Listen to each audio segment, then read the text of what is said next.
This is the Lex Pacificatoria podcast, where we discuss peace, justice, and human rights topics from all over the world. My name is Michael Campbell, and I'm a PhD student at Western University in London, Ontario. Today I'm joined by Professor Sean Carleton. Dr. Carleton is an expert in residential schools. This is a topic that intersects with my own research interests, so I hope that the discussion is productive and informative. However, this conversation takes place outside of any official teaching or research duties we may have. We're speaking solely as interested individuals.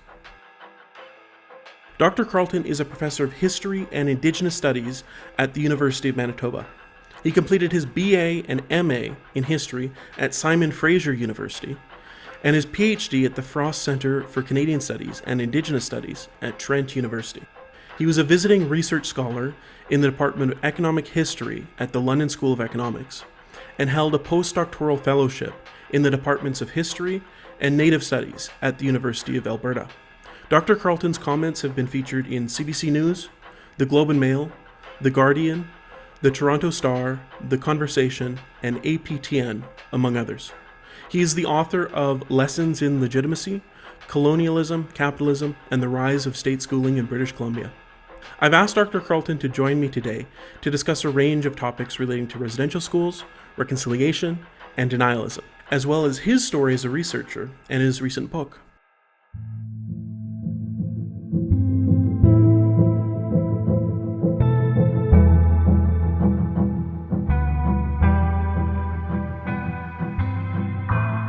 Thank you for making the time in your schedule to talk with me, Dr. Carleton. In your book and in your research, you identify yourself as non-Indigenous. Why do you do this, and why do you feel that that's important to do? Yes, well, I position myself as a settler scholar and make it clear that I'm a continuing beneficiary of Canada's colonial project right from the beginning of the book. And positioning oneself is an important element of Indigenous methodology, being clear about your intentions and thinking about how your work benefits Indigenous peoples. In historical work, this is a bit tricky, but as I explain in the book's preface, although I am a non-Indigenous person, I have a residential school survivor in my family, Patrick, who attended a residential school in British Columbia, and who I made a promise to early on to learn more about the history of colonialism and schooling in that province, to share with other non-Indigenous peoples. So there's an element of reciprocity and relationality in my work that is important to acknowledge up front, to help the reader really understand my own position in the research and why I'm taking on this work. So I also do this to help explain that I too am a product of schooling in British Columbia, and to position settler making as a key role of public education, right? To make it clear to the reader that the book is about the intertwined and overlapping history of schooling for Indigenous and non-Indigenous peoples like Patrick and I, and how all of this played a role in making British Columbia as a settler capitalist society. Yeah, so continuing this theme of your identity and how your identity plays into the research, right? As you developed as a researcher, you moved from British Columbia to Alberta and then later to Ontario. So what role did moving cities and provinces have on how you viewed the history and legacy of residential schools? I've lived all over. I've had the privilege to move around quite a bit in Canada, but also stops in New York City and London in the UK during my PhD. Before moving to the prairies, my first job was in Calgary, and then eventually to Manitoba. And I think the experience of leaving my home in British Columbia allowed me to see that province and its history differently, right? To understand Indigenous settler relations in a broader perspective, both within Canada, but also internationally, right? Like sitting in Kew Gardens, the National Archive in London, and looking at all of the colonial correspondence for colonies across the globe. And it allowed me to see British Columbia as one node of the larger British Empire. And I think that really changed my perspective on things. As well, moving around allowed me to meet and talk to residential school and day school survivors from a number of different places. And I think all of this taught me to see the unique but interconnected nature of residential schooling and colonial policy that I think informs much of my work. In your book, you say that you weren't even aware of residential schools until attending university. So, what impact did learning about residential schools in university have on your identity and your perceived position in Canadian society? I really try and tackle this in the preface as sort of um, the first information that I think the reader needs to know about me and this topic. So I sort of explain this, right? But I grew up, yes, in North Vancouver, which has a number of urban Indian reserves, as they're called officially. As well, on the North Shore is the Squamish or St. Paul's Indian Residential School, which operated from the 1890s to the 1950s, and then the day school, which operated across the street until the 1970s. And I drove by these sites of these schools, just located off Lonsdale, where a private Catholic school is now, frequently, and had no idea how those schools and their legacies shaped Indigenous peoples living on the North Shore and beyond. In some ways, then I came to understand this as a learned ignorance. I knew nothing about enduring Coast Salish culture and history and contemporary struggles, the Squamish, Musqueam, Tsleil-Waututh, sort of in the greater Vancouver area. Really, aside from playing hockey with a Squamish teammate who sometimes talked about his life on reserve and the racism that he faced at a local high school. It wasn't until I attended university that I started to learn what I didn't know and started to ask questions about why that was the case, right? Who benefits most from that learned ignorance? And what is its role in maintaining the colonial status quo in British Columbia and Canada? So that experience of growing up and coming to realize what I didn't know and asking why I didn't know it, I think profoundly shaped my personal journey, but also my intellectual journey as well. Yeah. And as you were coming to learn what you didn't know, this must have been shaped by the theorists that you encountered in your academic journey. So your book mentions several theorists that you draw from in your work.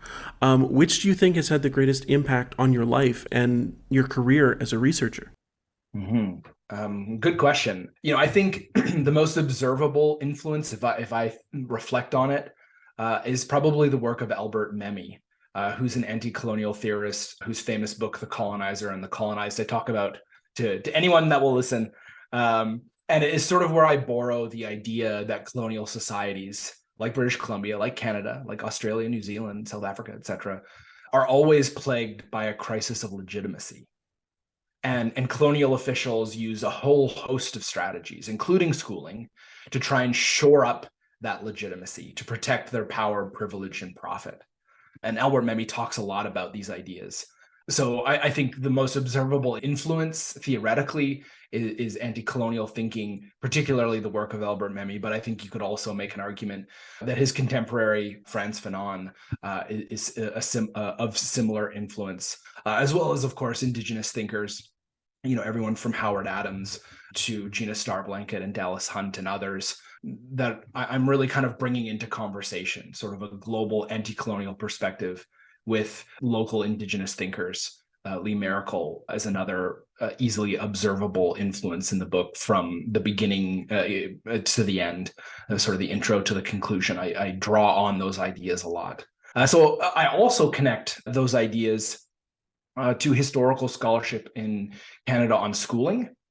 So people like Terry Wotherspoon, who is a political economist of schooling, as well as other political economists influential in Canada, like Leo Panitch, to help understand how state schools, in particular, serve these roles as agencies of legitimacy.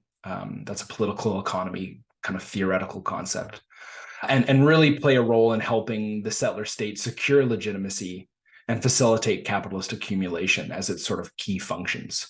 So I bring all of those different theoretical influences into conversation, anti-colonialism, Indigenous studies theory, and political economy to really help the reader understand schooling, not just as an innocent, positive, progressive element, but to really think about its critical role in making and maintaining settler colonial societies like British Columbia.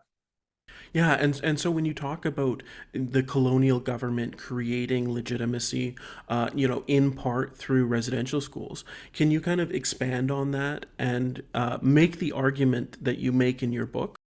We need to first understand that many residential schools operated on what is known as the half-day system, which I explain at length in the book. What this meant is that these institutions divided the day up into two. You had first school lessons, mostly in the form of religious training to start the day. And then the second half of the day was reserved for manual labor, cooking, cleaning, farming, etc., that fed students and employees, but also kept the schools running.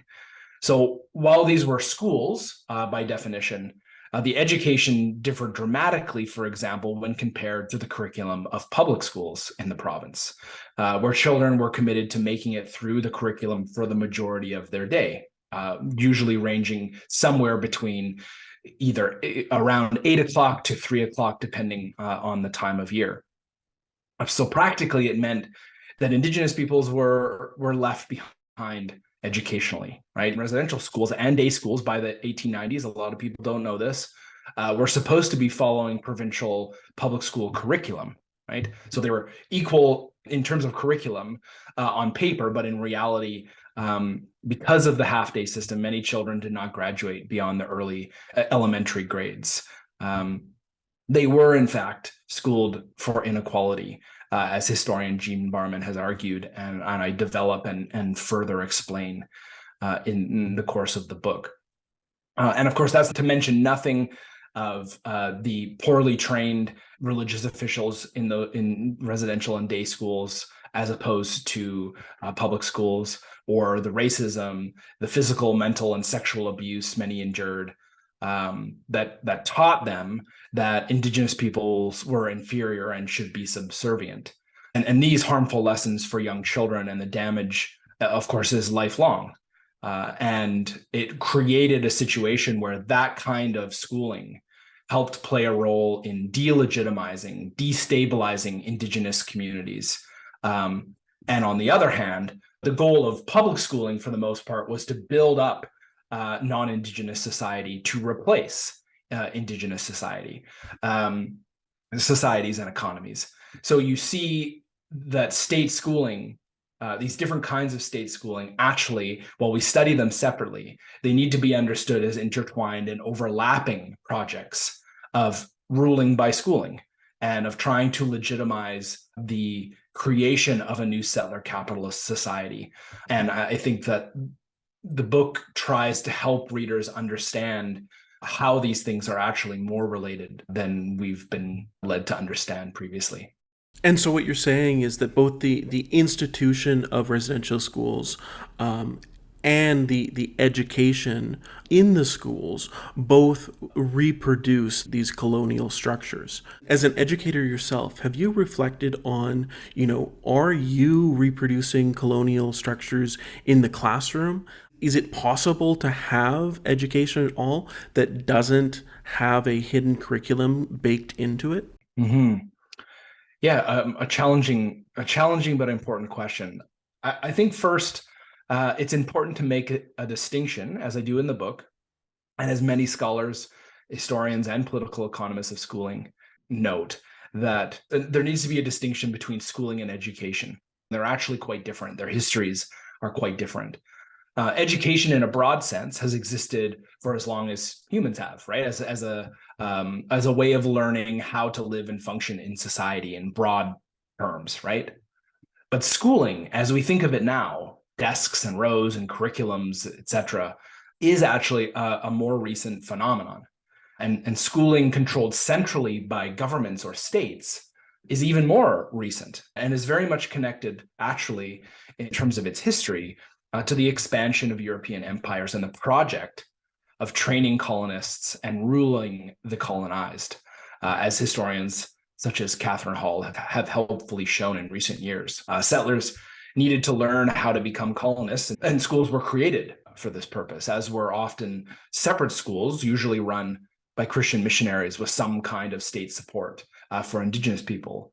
across the British Empire. In British Columbia, yes, but also in New Zealand and Australia, the West Indies, etc.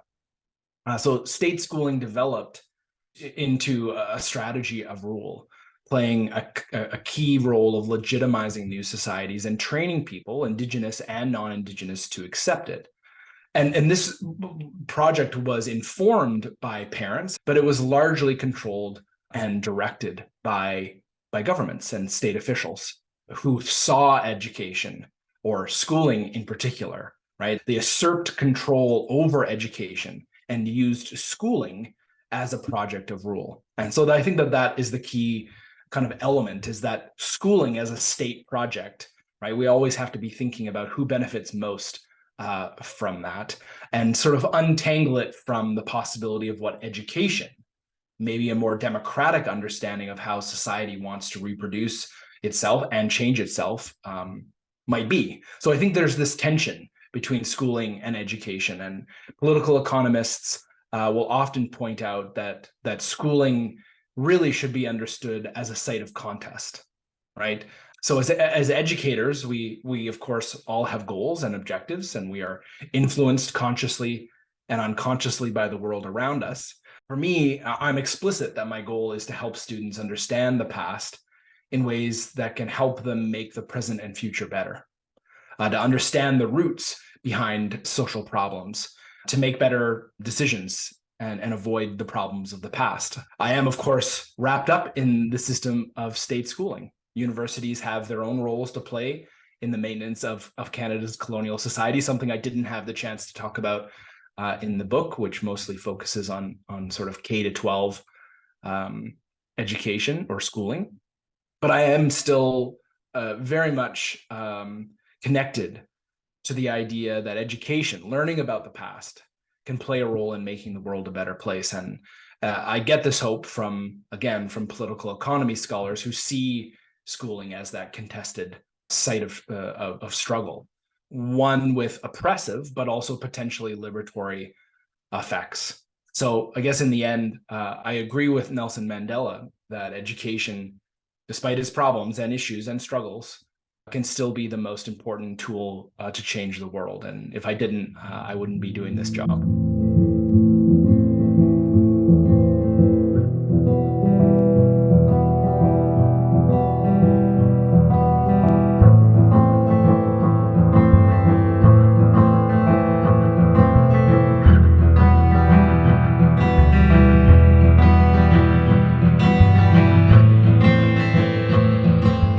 I first came across your research when you started publishing about residential school denialism.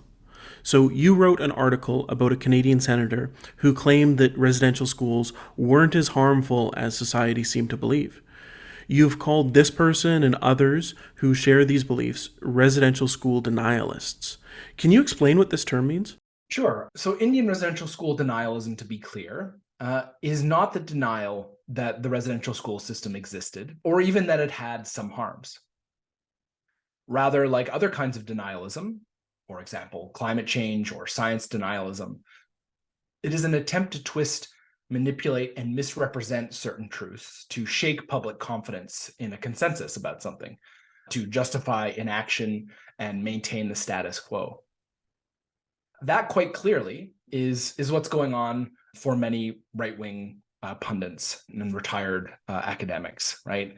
And many of them who don't want to commit to reconciliation and the process or project of establishing better relations with Indigenous peoples. And a lot of people are susceptible to this because it makes them feel better, right? It justifies their own lack of action on reconciliation. If residential schools weren't so bad, well, then we don't really need to care about it, and maybe reconciliation isn't something that we need. You see people spreading and respreading denialist talking points, such as, well, let's get into it, such as the system was well-intentioned, right? Or it was of the times. There were no deaths, or they were unavoidable. Abuses are exaggerated. The whole thing was benevolent or even divine in a Christian sense, or even beneficial for Indigenous peoples, right? You hear these a lot, online comments, articles, etc. The problem with these talking points is that they are a misrepresentation of what we know. We know this from firsthand survivor testimony, from church and government records themselves. As a historian, I can tell you that according to the church and government records, this was not a well-intentioned system. They knew things were not going very well. Some employees were well-intentioned or believed in their good intentions, but it is very clear from the evidence that we have that the system was designed purposefully to coerce assimilation and support colonization in ways that fit the UN definition of genocide. And while values change over time, right? You can't critique the past by the values of today, right? So values, of course, change over time, but there were actually many critiques of the system throughout its history, including very early on in the late 19th and early 20th century, that the Department of Indian Affairs and church officials mostly chose to ignore. That we know for a fact that over 4,000 children died in schools, and that the conditions of overcrowding, poor nutrition, and sanitation made disease and death worse than it would have been had the system been properly funded. That abuses went underreported, but direct survivor testimony reveals the rampant nature of various kinds of child abuse. We already know this, right? The Truth and Reconciliation Commission and its final report laid all of this bare, using survivor testimony and church and government records to establish this truth. And anyone who's read a survivor memoir or the TRC's final report, even just the summary, will then be able to see through those common denialist talking points. But like we talked about off the top, many Canadians, including in my generation, didn't learn a lot about Indigenous peoples, let alone anything about residential schooling. So again, that learned ignorance makes many people susceptible to denialism's obvious misinformation, which will only slow the progress of reconciliation. And I think it's important to point out here that that's the point, right? The TRC was very clear that first there had to be truth, then justice and healing, and only then would there be reconciliation. And denialists know this formula, and so they try to obscure or muddle the truth to prevent any progress on the justice and healing and ultimately the reconciliation part. I think that's the best way to kind of understand what denialism is, what its purposes are, and why it's so nefarious.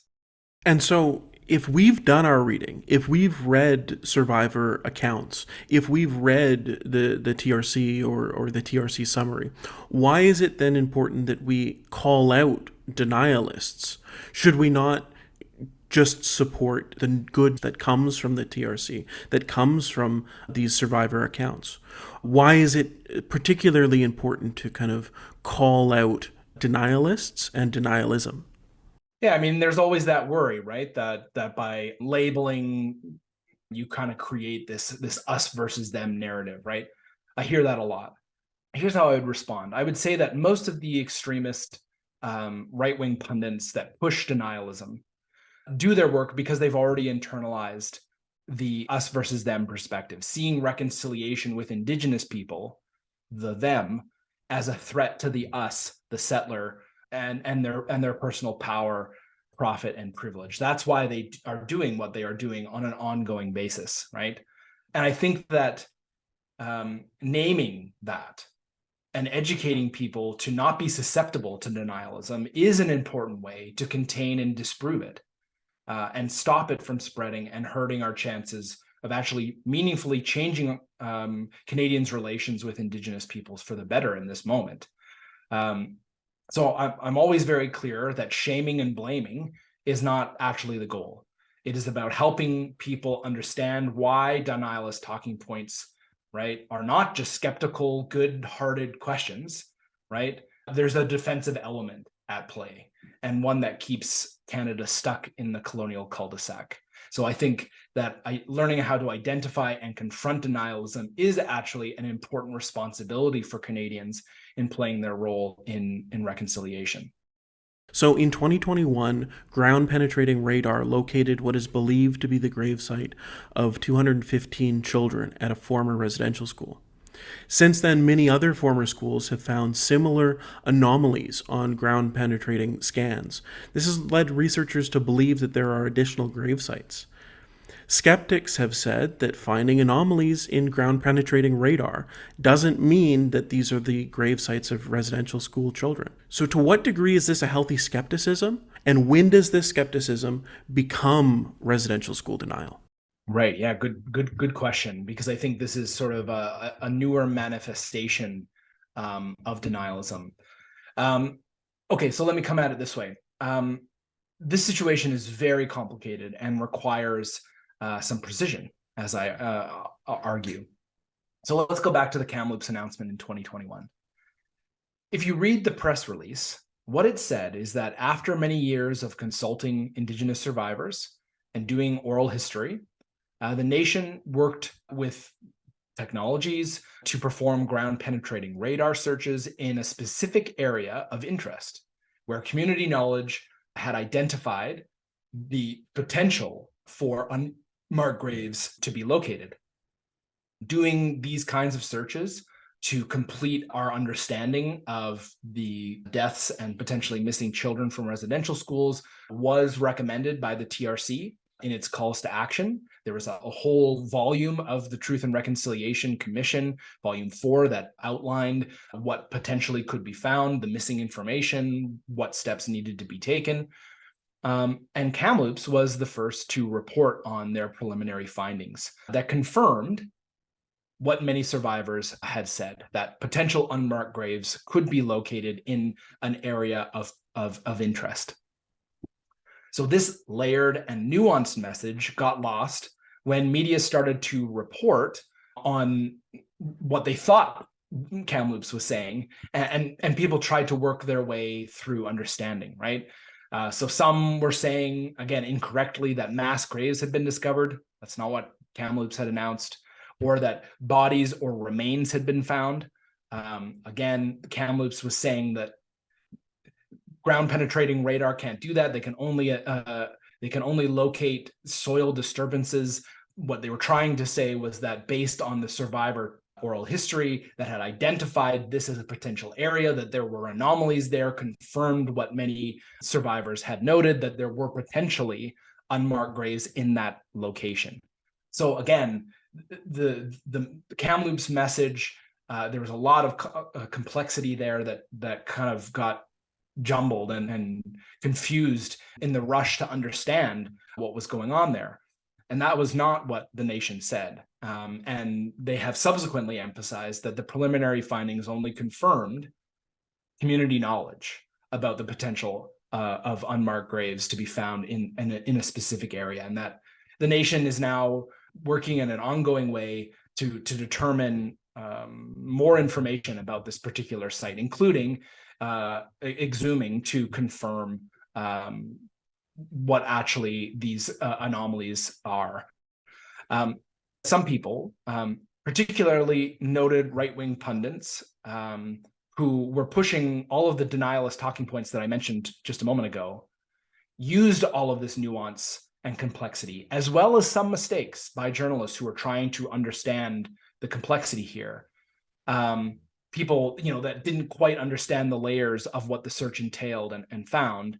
And what they've done is spun a conspiratorial counter-narrative, a kind of new manifestation of denialism that suggests the whole thing is just a big hoax, a big lie meant to guilt Canadians into caring about reconciliation. This, of course, is not true. And many of the pundits pushing such information, twisting evidence and fact, have been doing this for years, right? They have a long track record of everything from trying to undermine the legitimacy of the Truth and Reconciliation Commission to supporting Lynn Beck, to at every stage trying to undermine the legitimacy of survivor testimony, et cetera, et cetera. Their new talking point is what they call the mass grave hoax. All of this, again, is part of a larger project by a very small handful of folks to undermine public confidence in reconciliation, all in an effort to protect their own interests in the colonial status quo, as well as monetize the spread of information on websites and publications where they promote these particular articles that they run and directly profit from. So we can understand this, I think, then, as a new expression of residential school denialism. Of course, there needs to be questions asked, but it's the way in which you ask those questions that is important. And I think many of the people most loudly beating their chests about the mass grave hoax, et cetera, are folks that have a long track record of promoting denialist talking points. And that if you really push their analyses further, right, they're really cherry picking and trying to make something bigger than it is, right? Here are a number of journalists that called this a mass grave, when in reality, based on the research that I'm currently doing, the vast majority of Canadian journalists did get the reportage in that early moment correct. There were some that made errors, but they were a very small minority. But what denialists do is they jump on the people that did make a mistake and say, see, look at how big this mistake is. They're trying to mislead people. A strategy of cherry picking, which denialists of all sorts will use to try to push their own kind of counter narrative. So I think that that's what we need to understand, is that these searches are very complicated. They are on an ongoing basis. They are being done not to prove anything to Canadians. The Truth and Reconciliation laid out the devastating truth already. What nations are doing right now is pursuing further research for community healing and closure. And there are a variety of strategies involved, and denialists are using this and its complexity to try and drive the wedge of denialism deeper, to shake public confidence in reconciliation. Yeah, what I'm struggling to understand is why was this issue so surprising for the vast majority of Canadians? And do you think that well-meaning individuals were susceptible to that limited kind of false reporting about what was actually found at these sites? Yeah, good question. I mean, one of the things that I would argue is that one of the reasons that people were so surprised and shocked about the Kamloops announcement is because they hadn't read the Truth and Reconciliation report. I know that that's pessimistic, but I think it's true. The Truth and Reconciliation Commission had a whole volume called Missing Children and Unmarked Burials, a whole volume. And I think that the Kamloops announcement revealed that we were actually talking about deaths, not just cultural damage. We have church and state records confirming the death of over 4,000 children at residential schools. What these new searches are doing is determining possible additional deaths that were not recorded. And I think that it showed me, I think, that the narrative around residential schooling when the Truth and Reconciliation Commission came out this was cultural genocide. This was about sexual abuse, physical abuse, the undermining of language, and that for many Canadians, that didn't square with their understandings of genocide. They only understand genocide in the context of mass death events such as the Holocaust. And so I think there was a sort of minimizing that was going on. Okay, well, that's bad, but it's not as bad as this, and I think a lot of people didn't realize that there were actual deaths due to neglect, poor nutrition, sanitation, et cetera, that there was a level of culpability there on church and state, and being done in the name of Canadians.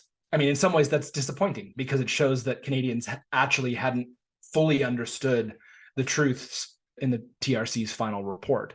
But nevertheless, it's an opportunity to, again, further Canadians' understanding, public consensus on what happened in residential schools. And I think, a lot of Canadians were like, I did not know that children died in these schools, and potentially more than we know. And denialists were concerned about the level of support that Indigenous communities were receiving. And so they tried to undermine that by focusing on a few examples of poor reporting, and then trying to use that strategically to push a counter narrative that allowed people to not feel the feelings that I think you should, if you realize that your country is founded on, these unsavory and violent methods. If someone's saying, oh, well, this is just, all a big lie, people can be susceptible if they don't know the truth. then they can be susceptible to, skeptical questions. I'm putting that in quotation marks. These are not skeptical questions. These are denialists, trying to spin things away from the truth. They're trying to muddle and confuse that for their own purposes, including driving eyeballs and clicks to their own websites for their own personal gain. And so I think, what is needed in this moment, as I said before, is a commitment to teaching people how to identify and confront these denialist talking points, because there will be new ones, right? The Truth and Reconciliation Commission argues that we need historically literate citizens. And my argument always is that historically literate citizens will not be susceptible to denialist talking points because they will be educated on the basic truths of residential schools. When they hear someone say, oh, well, these deaths were just tuberculosis and, these were a natural occurring death, they will be able to push back on that and say, well, yes, tuberculosis in the early 20th century affected all kinds of populations.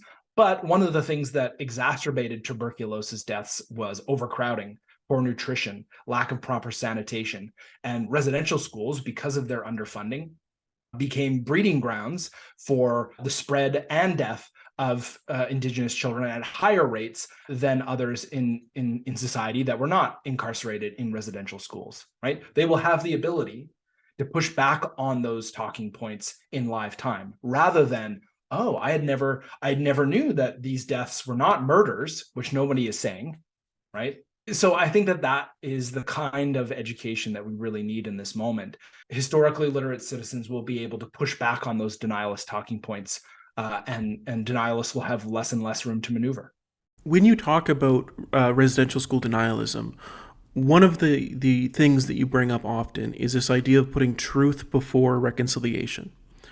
Can you explain what that is a little bit? I think that you mentioned it just a little bit earlier, and I want to give listeners an opportunity to understand what this idea of putting truth before reconciliation is in the context of residential school denialism. Yeah, I mean, the Truth and Reconciliation, again, I'm a broken record, but I think I hope that I will just say this point over and over again until people truly understand what's going on.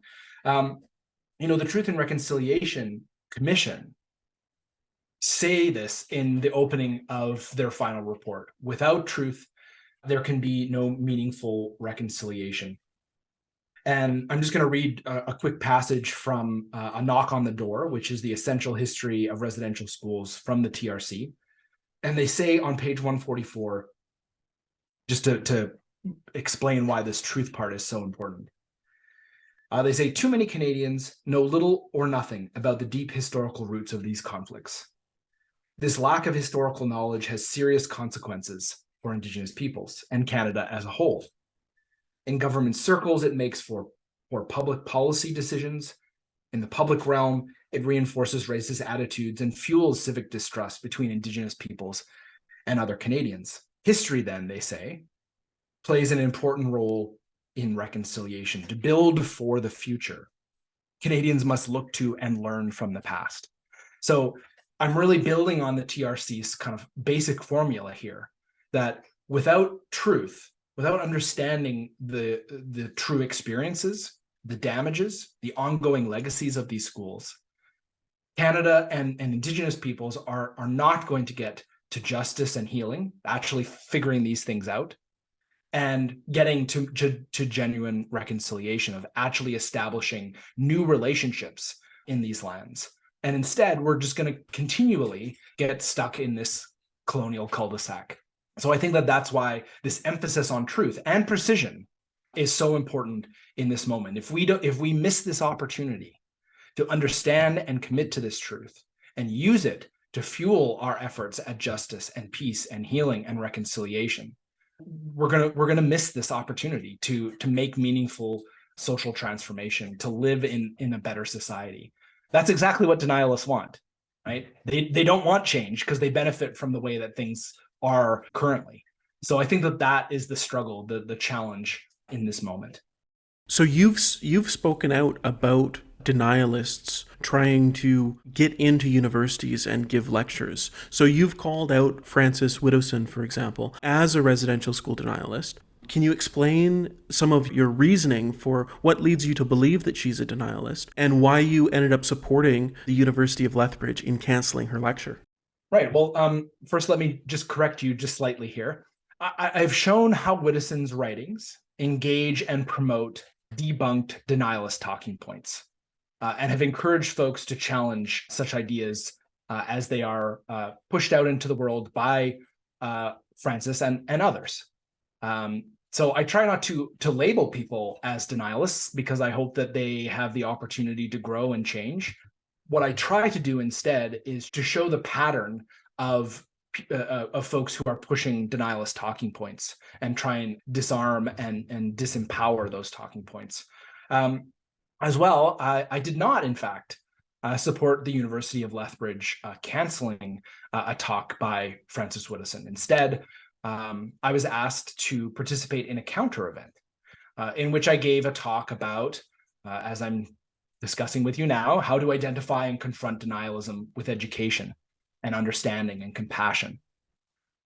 Look, many denialists organize talks with outlandish titles that are overtly racist or transphobic, for example, in hopes of getting canceled so that they get more attention for their ideas and have a larger platform, right?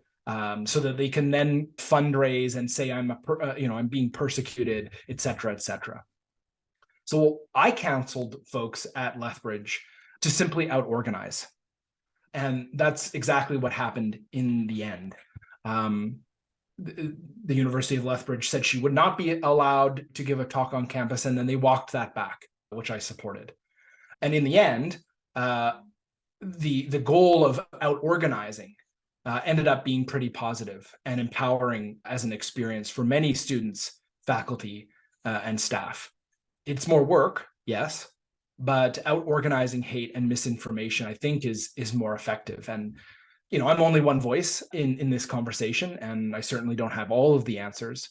But I do think that the strategy of out-organizing is ultimately, as an educator, is more effective at bringing more people into understanding why denialism is harmful and what responsibility ordinary folks have in ensuring that it doesn't spread.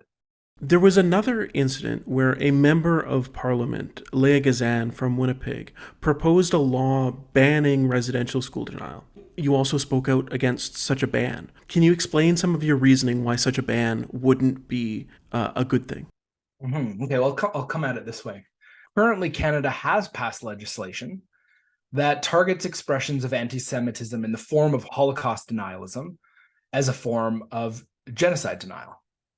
Many Canadians have zero tolerance for Holocaust denial, which in reality is mostly a kind of denialism, right? Most Holocaust deniers are not actually denying that the Holocaust happened, but actually quibbling on events and numbers of deaths to minimize and thus lessen German responsibility. So it's different, but actually has quite a number of similarities to other kinds of denialism, including residential school denialism. And that's why I think some are in favor of similar legislation to target expressions of anti-Indigenous racism in the form of residential school denialism. So I understand it in that basic sense. I haven't spoken out against such a ban. What I've instead said is that there are certain concerns that I have, including the potential to give denialists more of a platform to claim that they are being persecuted and to give denialists more legitimacy than they deserve. So again, my preference is actually to out-organize denialism in a grassroots way so that denialists have no more room to maneuver, right? That there are so many historically literate citizens, as the TRC called for, that denialist talking points are immediately discredited, right? And those that push them continually for their own profit have fewer and fewer outlets, and they're seen as sort of like the new flat earthers. That is a strategy of understanding denialism and taking away its tools, disempowering it, that I borrow from the TRC chair, Murray Sinclair, who kind of articulated this approach in the aftermath of the Linnbea controversy, right? that we may not change Lindbayek's mind, but we can ensure that through education, fewer and fewer people will be susceptible to these debunked talking points. So some may still pursue a legislative solution, but we do need to recognize that many denialists welcome such a move as an excuse to spread more denialism by claiming to be victims of a crackdown on freedom of speech, etc. They want that platform desperately. So learning how denialism works, its tools and its strategies to identify, disprove, and disarm it is necessary regardless of what happens. And that's where I'd like to put my energy for the moment. So at this time, that's my preference. However, I will say that I'm not a legislative expert. I'm a historian. So I'll leave that door open for now.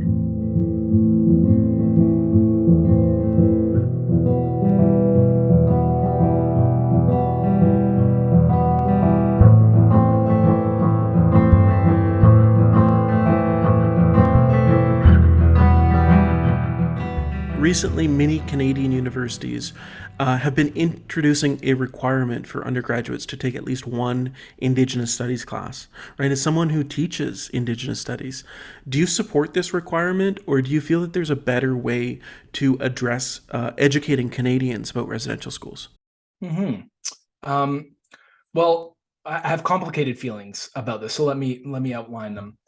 Right. So going back to my experience growing up, right, of that learned ignorance about Indigenous peoples and experiences I talked about, I think changing curriculum and introducing classes, such as what you're talking about, again, are one tool to combat this. And I have seen it work firsthand. But again, I think there is a danger to think that one class, the introduction of one class in someone's degree, will solve everything. I think there's a naive element there. I think such courses, if designed and taught well, can plant seeds and invite students into learning more about Indigenous history, culture, politics that can serve everyone well, right? It can create this foundation for understanding and help people prepare for the hard work of reconciliation as they move out of university.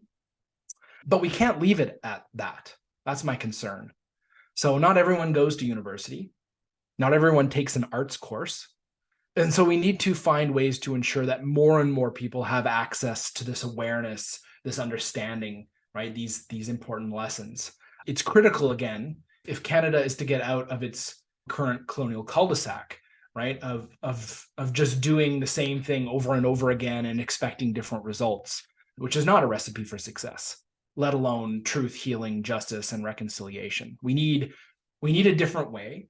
In fact, I would argue that we need a different public education. Now, I'm not talking about public schooling here.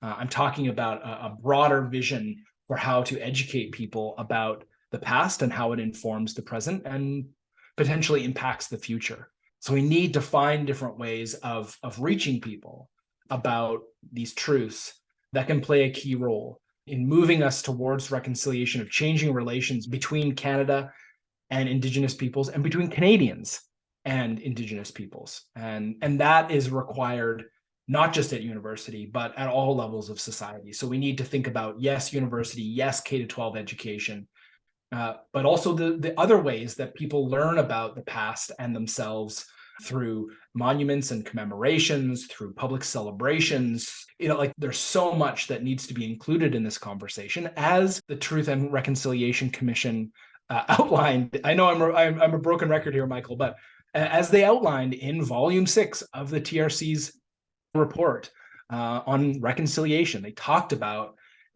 all of the changes that are required to the way that museums teach people about history, civic commemoration and celebration. All of these different things require a reset to figure out how we can better teach people about the past in ways that motivate them, to change the present and the future for better. And so I think, sure, one university class isn't going to change a whole lot, but it can start to plant some seeds. And so that's my kind of like pessimistic and optimistic version all at once, is that despite my own criticisms of the limitations, I still think I see the possibility of what this might be able to do as a very small first step. Yeah, you talked about reaching out to people and sort of approaching people where they are. I've spoken with a number of people that avoid many of these subjects simply because they're afraid. They're afraid of using the wrong terminology. They're afraid of being called out as racist or as ignorant. What would you say to these individuals? And how would you include them in the conversation? Well, I mean, I think in some ways, to go back to your question about positionality, this is one of the reasons I do the work that I do, because I've been there. I've gone through this transformation and come through the other side. For me as a non-Indigenous person, I'll admit, right? Change is scary for sure. And as I talk about at the beginning of the book, as we talked about at the beginning of this podcast, right? It took me a long time to unlearn the lessons of colonial legitimacy that I learned at school, but also informally in growing up. And that is an ongoing process that involves, yes, sometimes making mistakes, uncomfortable mistakes that get you criticized, absolutely, but nevertheless continually learning how to live with integrity and to try and do the best with the time that you've got. So fear of making mistakes, I think, shouldn't deter you from taking steps towards learning and justice. Instead, we need to see the opportunity involved in decolonizing work. As Albert Memmi, one of my favorite theorists, as we talked about, makes clear, that Indigenous and non-Indigenous peoples, or colonized and colonizers, have different roles to play in decolonization. And working towards decolonization for non-Indigenous peoples can actually help resolve their crisis of legitimacy, right? By preparing them to enter into better relations, rather than just continually having your head in the sand. It asks you to understand the world around you, how you benefit disproportionately from it, right? There's a famous line in a Buffy Sainte-Marie song called My country is of thy people you're dying. And one of her concluding stanzas there is, can't you see that our poverty is profiting you? And I remember hearing that song for the first time and kind of being stuck in my tracks, being like, like that's how these unequal relationships work, is that dispossession and the accumulation of the vast accumulation of resources for non-Indigenous people has been beneficial, but for Indigenous people, it's had the adverse effect. And these things are actually in relationship, right, with one another. And so I think non-Indigenous people have a lot to benefit from taking their head out of the sand, understanding how the world actually works around them, and figuring out what are ways that we can change our relationship to be more mutually beneficial, to be more reciprocal, rather than oppressive and unjust. So, I mean, I'm not perfect. I certainly don't have all the answers, but I've seen the difference in my life of trying to commit to that work and learning as much as possible. And I think that new generations will be all the more prepared to take on these challenges and move us closer to justice and healing and reconciliation. I really believe that. And just one quick story about that, sort of hope here, is that my neighbor recently invited me to her elementary school to talk about residential schools as part of I Love to Read Month. And I was going to read a short section from a book about Inuit experience, a young adult novel about Inuit experience in a residential school there. And before I gave my talk, I sort of asked the kids, they were 5-6 split, what they knew about residential schools. And again, if someone had asked me in grade 5 or 6, I wouldn't have known anything. And this kid kind of puts up his hand at the back and he's like, well, it was a church and state partnership that sought to assimilate Indigenous children, take away their culture, remove them from their community. Now we have Orange Shirt Day so we can remember and commit to better relations. And I'm thinking, my jaw hit the floor and I'm thinking, these kids are going to be way more prepared for, addressing these issues, these challenges of reconciliation than even I was, right? It took me, more than a decade to kind of figure out the history and be able to figure out what I could do about that. And I really think that youth today are in a much different position. And I think, they'll make fewer mistakes because they know more. It's not that they won't make any mistakes, and they're, the learning process and reestablishing these relationships is an ongoing thing. But I do see hope and optimism in that example, and I try and hold on to that to motivate the work that I do. But in the modern world, the consequences of making mistakes are so permanent. Do you think that this kind of adds to the pressure to double down on denialist rhetoric or that sort of thing? Yeah, I mean, I think one of the things that I try to do when I'm working with students is you don't read one book and everything's changed and all of a sudden you're an expert. This is a process of building knowledge over time that allows you to become an expert. We live in a world where, people think that they read a Wikipedia entry and they're an expert on something, right? They might be knowledgeable in a shallow way, but they're not an expert. And I mean, in today's kind of like social media influencer era, where people with large followings can be an expert, even if they're not an expert, there is sort of a danger of people who are not experts saying things and having a lot of influence, or even just people being like, well, I took this one mandatory Indigenous class with this Carleton guy, and now I'm prepared to be an expert, and give a public interview or something, right?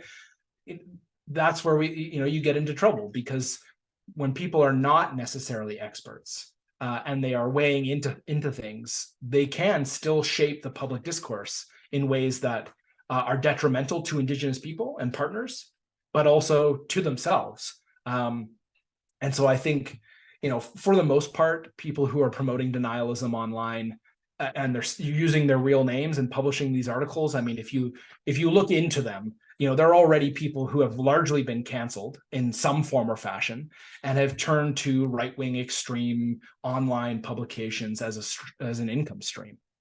Like it's a fairly observable pattern. So, the danger of an ordinary person publishing an article about denialism, I think it would be more in the case of these more informal exchanges at the farmer's market, at the hockey dressing room, at your church-based group, like that's maybe where denialist talking points might come out, and you could get criticized if people understand them as denialist talking points. But again, I think if you are committed to trying to make the world a better place, we need to understand that criticism is part of learning. I know it's hard. So I wouldn't recommend getting on your social media and saying silly things that you don't know a lot about, particularly if they are repeating points that you've heard on Rebel News. I have less sympathy for you if that's what you're up to. But if you're genuinely trying to understand and figure out how to live better, criticism and getting things wrong is part of the process, is part of the journey. And I think, again, thinking of it as an opportunity rather than a threat is the kind of paradigm shift that we need in this moment. And so if someone is listening to this podcast because they're interested in living a life that promotes peace and reconciliation, what advice would you give them? I mean, the same advice that I sort of was given 15, 20 years ago, which is to try and read and learn as much as you can before taking action. Make sure that you're informed. Don't assume that you know what's best, particularly if you are operating in these conversations as a non-Indigenous person, right? Seek out as many learning opportunities as possible. Go to talks at your local library. Accept public invitations to nearby powwows. Most Indigenous nations invite the larger public, to the reserve to celebrate, to gather as part of the powwow. Go and meet people, right? Go to community centers or faith-based groups that are putting on talks of trying to figure out how to do this. See the world from a different perspective. Step outside of what you've learned and seek out new opportunities to live a life better aligned with peace, justice, and reconciliation. But you have to take those first steps. Reconciliation isn't going to come to you. You need to, do that work. And there are lots of opportunities for you to connect and get guidance about how to do that. And honestly, I know this sounds silly almost 10 years out, but if you haven't read the TRC's final report, even just the summary, start with that. And if you need more recommendations and you're listening to this, please feel free to reach out to me. I'm always happy to direct people to helpful materials and opportunities. Things like the University of Alberta has a free Indigenous Canada course that I highly recommend. So if you're looking for that introductory course, but you don't want to pay all the university fees and get a degree, there's a free online class. So if you're out there, continue to do that work, and feel free to reach out if you need more materials and resources. Is there anything that I haven't asked that you would like an opportunity to speak about? Well, I guess one thing that just comes to mind quickly is that my book and research focuses on the history and legacy of day and residential schools. Half of the book is actually devoted to the ways in which public schooling was complicit in the colonial project, which we haven't talked a whole lot about. I think that we still need to grapple with the ways that public schooling is complicit in colonialism, right? I hear some people say, the day and residential schools were bad, but they're over. Now Indigenous kids can go to public schools, so everything is fine. And I think maybe just in conclusion, that misses one of the key arguments of my book and of my research, which is that we need to grapple with public schooling as another form of state schooling and its ongoing relationship with colonialism. And I think maybe I'll just end by saying that more work needs to be done in this respect. And I think is a great challenge to anyone interested in the possibilities of education for peace, justice, and reconciliation today. So hopefully someone out there might be interested in looking at more closely the role of public schooling in different parts of Canada historically, but also today. Yeah, and you've pledged to donate your royalties from the book to charity. Can you explain that decision and why you chose the charity that you chose? Mm-hmm. Well, again, it goes back to this idea of sort of acknowledging my own position and power and privilege, and finding ways to change, my relationship. And so all of the royalties for the book, that includes any speaking fees for talking about the book and its research, are being donated to the Indian Residential School Survivors Society, which is located in my hometown of North Vancouver, actually. And this organization directly supports survivors of day and residential schools. And ensuring that I don't directly profit from the book, for me, is about reciprocity, respecting the promise I made to Patrick to help people understand this history in ways that is focused on promoting understanding, healing, and justice, and ultimately contributing to reconciliation. And where can listeners find you online and find your work? Yeah, you can find me on Twitter, now known as X, at Sean Carleton, my name, or folks can check out my website at seancarleton.com. Well, again, thank you for making the time to speak with me today. I think that this has been a really enlightening conversation, and I look forward to seeing more of your work online and in academic journals. Thanks so much, Michael. I appreciate the opportunity, and good luck with the podcast. Thank you again, Dr. Carleton, for taking the time to be interviewed. If you're interested in the resources mentioned in this podcast, or Dr. Carleton's book, the links, as always, are in the show notes. The best way to be notified when the next episode will be available is to click the link in the show notes to sign up for email notifications. You will only receive a message when a new episode is available, and you won't be added to any lists. The best way to support the podcast is to leave honest feedback in the form of a comment, like, or rating on the platform you're using. Until next time, this has been Michael Campbell on the Lex Pacificatoria podcast. Thank you for listening, and please consider making a donation to the Indian Residential School Survivors Fund.